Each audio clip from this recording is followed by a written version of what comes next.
Hi everyone, welcome back to my channel. After almost 8 years without a new release, a new PlayStation and a new Xbox is finally here. As we all know, with the new releases comes the new sites to pick. So which one should you buy? Both are loaded with cutting edge features that are bound to shake up the gaming world. Today I'm going to walk you through what you should consider before purchasing and picking a console. Both consoles will run you through $500, unless if you want to do without the disc drive on the PlayStation 5, then you'll get it to $400. But what will the money get you? Let's run through the specs of these two consoles. By the way, before we start, I would like to ask you to subscribe for more reviews like this. Now let's begin. Power. The main concern most people have when picking a console typically is which one is going to offer the best gaming experience. Well, you need the power for that.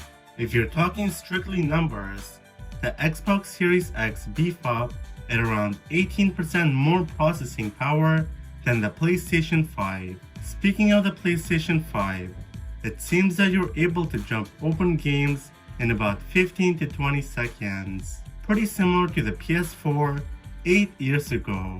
Even if you don't have a 4K TV, the PS5 is still able to operate in a pretty fast manner. You can also count on the PS5 being able to handle multiple tasks, as the fan stays really quiet, unlike the PS4. Now with the Xbox Series X, people with 4K TVs will be pleasured, as the Xbox has some series graphics boost in this latest model. High intensity games like Gears 5 will feel smoother, and you can even support up to 120 frames per second. The downside is the speed isn't quite there. Starting up, Gears 5 on the Xbox Series X will take around 1.5 minutes. This is significantly slower than the PS5. Games. Since both consoles just released, there are only a few exclusives for each. Don't worry, most third-party games like Call of Duty and Black Ops Cold War and Assassin's Creed Valhalla are both consoles and run smoothly on each. And better yet, all Xbox Series X games are also playable on PC. Xbox Series X big appeal at launch. However, the game has a monthly subscription fee that gives you access to hundreds of games from the Xbox One and Xbox 360 times. Basically, if you're looking to play a lot of different games, but not looking to spend a lot of money for each one, Xbox Series X is the way to go. The PlayStation 5 has less impressive, only 2 games you can play exclusively on the new console: Astro's Playroom and the Demon's Souls remake. All the new games can still be played on the PS4. Don't worry though, sooner than later, owning a PS5 will have some game exclusive perks, with the list growing more and more. It's safe to say that this is where Sony is going to try hardest to stand out, and with franchises like God of War, Ratchet and Clank, and Horizon having installments coming out over the next year, there are sure too many more exclusives headed Sony's way. In the subscription department, the PS5 also offers its PlayStation Plus service, gifting subscribers new free games each month.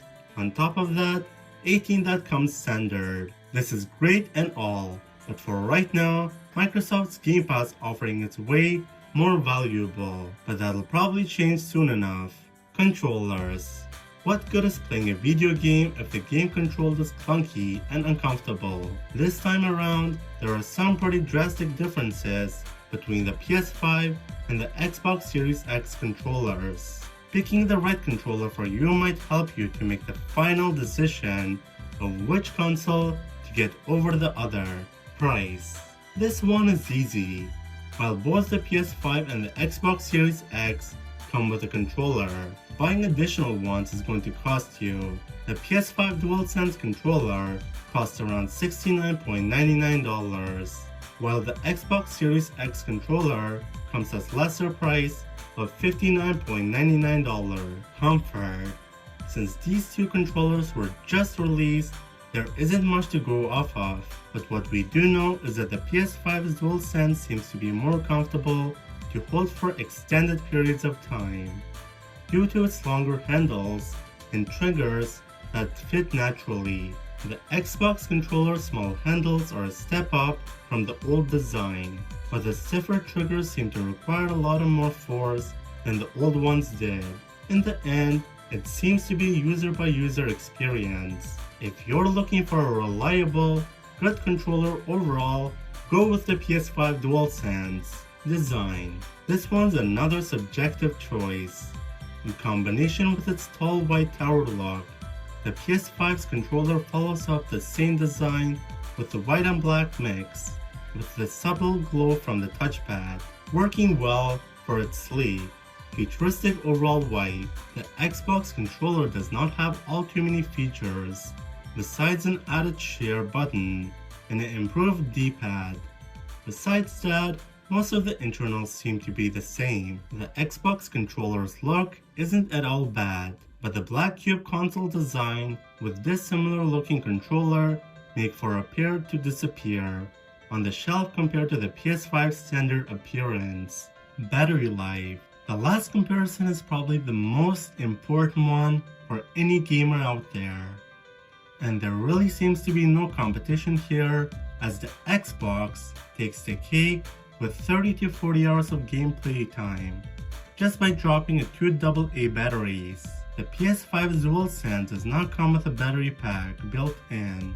Features. The PS5 takes the cake with this one, as the new DualSense added some major features that the PS4's controller did not have, from adaptive triggers that adjust the tensional triggers based on how severe the action on screen is, to the new haptics that make the controller's vibration far more accurate. There really seem to be no shortage on ways this should be the controller for you if you're looking for fancy features. Which one should you buy? Look, there's a bunch of reasons to buy either consoles right now. If you're still torn, consider waiting, as there isn't just enough to exclusive games department for either to make you want to rush to pick up one. But if you do not have to take a decision right now, think if you already have a reliable gaming PC already, because if you don't, then the PlayStation 5 would be your best bet right now, opening the opportunity to play games you wouldn't normally be able to. But if you're looking for a large selection to play while still saving some money, the Xbox Series X with the subscription purchase of Game Pass is the way to go. Well, there you have it. We put the PlayStation 5 against the Xbox Series X. Let me know in the comments below which one is best for you. Thank you for watching. Please don't forget to smash the like button. Also, be subscribed for more reviews like this. And I'll see you in the next one.